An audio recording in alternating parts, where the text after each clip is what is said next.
Hi, welcome to the channel. Today is the second day of the fifth chapter, How to Think and Dream Creatively. Traditional thinking freezes your mind, blocks your progress, and prevents you from developing creative power. Here are three ways to fight it. Number one, become receptive to ideas.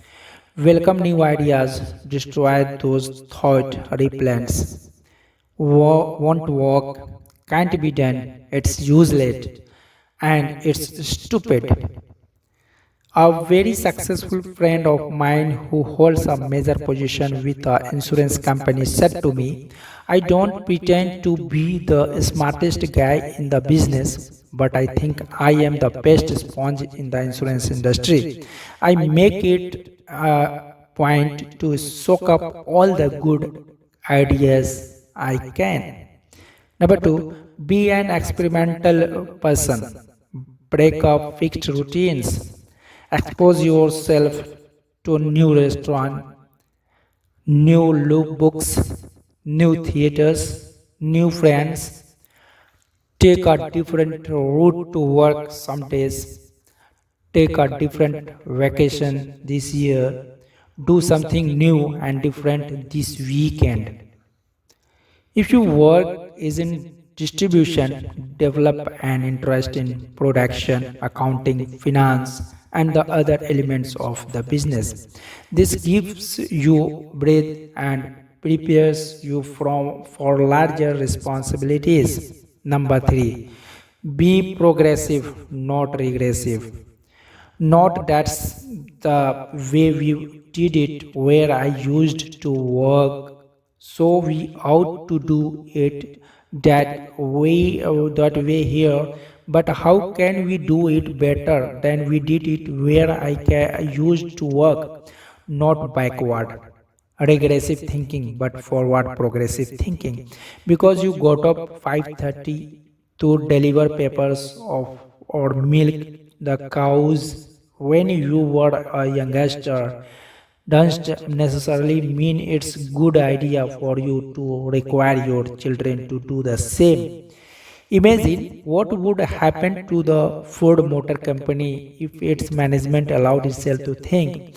This year we have built the ultimate automobiles. Further improvement is impossible. Therefore, all the experimental engineering and designing activities are hereby permanently terminated. Even the mammoth Ford Corporation would shrivel fast with this attitude. Successful people like successful business life with this question: how can I improve the quality of my performance? How can I do better? Absolute perfection in all human undertakings, for building the missiles to rearing children, is unattainable. This means there is endless room for improvement. Successful people know this and they are always searching for a better way. Note, the successful person don't ask, can I do it better? How he knows he can. So he phrases the question, how can I do it better? A few months ago, a former student of mine in business for just 4 years opened her fourth hardware store. This was quite a feat considering the young lady's small initial capital investment of only $3,500. Strong competition from other stores and the relatively short time she had been in business. I visited her new store shortly after it opened to congratulate her on the fine progress she had made. In an indirect way, I asked her how she was able to make a success for these stores and open a fourth one when most merchants had to struggle to make a success of just one store. Naturally, she answered, I worked hard, but just getting up early and working late isn't responsible for the four stores. Most people in my business work hard. The main thing I attribute my success to is my self-styled weekly improvement program. A weekly improvement program sounds impressive. How does it work? I asked. Well, it really isn't anything elaborate, she continued. It's just a plan to help me to do a better job as each week rolls around. To keep my forward thinking on the track, I have divided my job into four elements: customers, employees, merchandise, and promotion. All during the week, I make notes and jot down ideas as to how I can improve my business. Then every Monday evening, I set aside 4 hours to review the ideas I have jotted down and figure out how to put the solid ones to use in the business. In this 4 hour period, I force myself to take a hard look at my operation. I don't simply wish more customers would shop in my store. Instead, I ask myself, what can I do to attract more customers? How can I develop regular loyal customers? She went on describing numerous little innovations that made her first three stores so successful.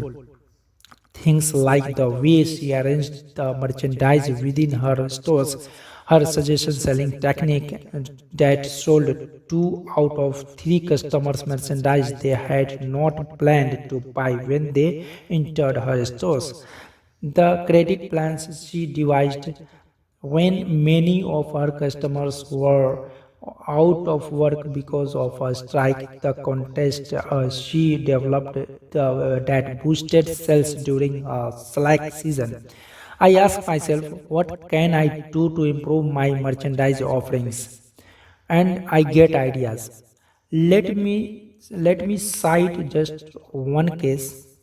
4 weeks ago, it occurred to me that I should do something to get more youngsters into the store. I reasoned if I had something here to draw the kids to the store, I would also draw more of the parents. I kept thinking about it, and then this idea came. Put in a line of small carded toys for children in the 4 to 8 age bracket. It's walking. The toys take little space and I make a nice profit on them. But most important, the toys have increased store traffic. Believe me, she went on, my weekly improvement plan works just by conscientiously asking myself, how can I do a better job? I find answers.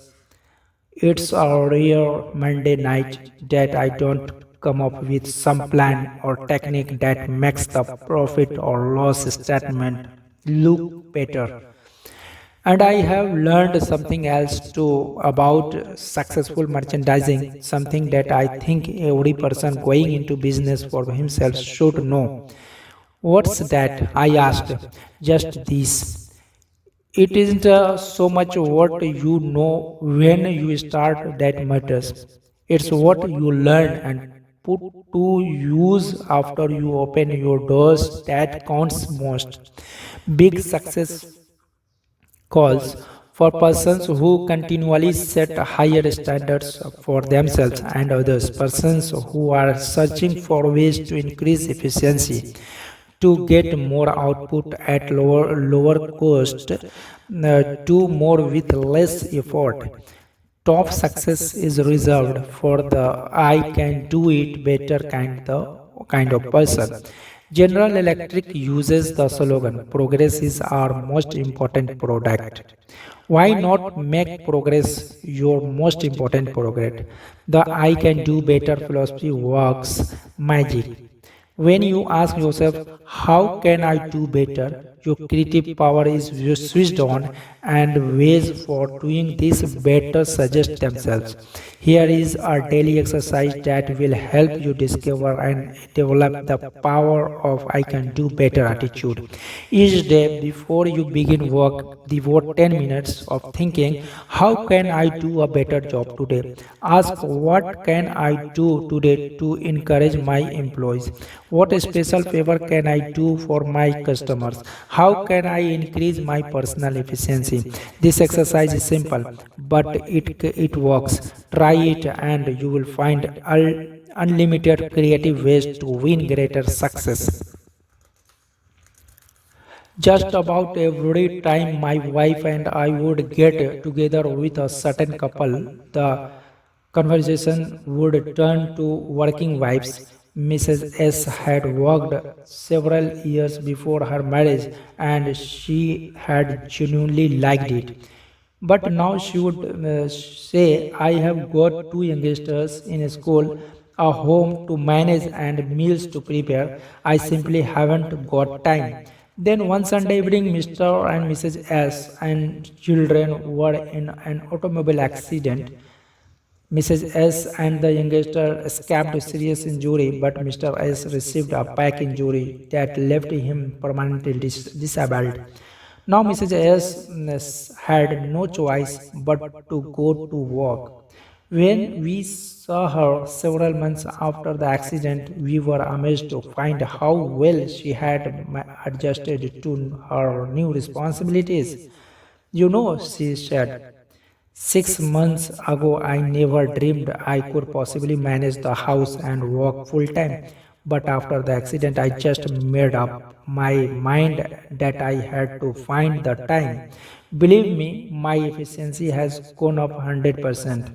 I discovered a lot of things I was doing didn't need to be done at all.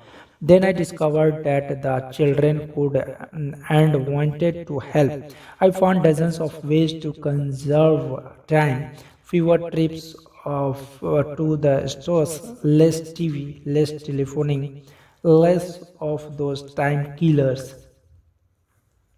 This experience teaches us a lesson. Capacity is a state of mind. How much we can do depends on how much we think we can do.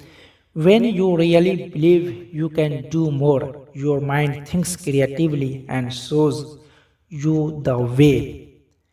Thank you so much.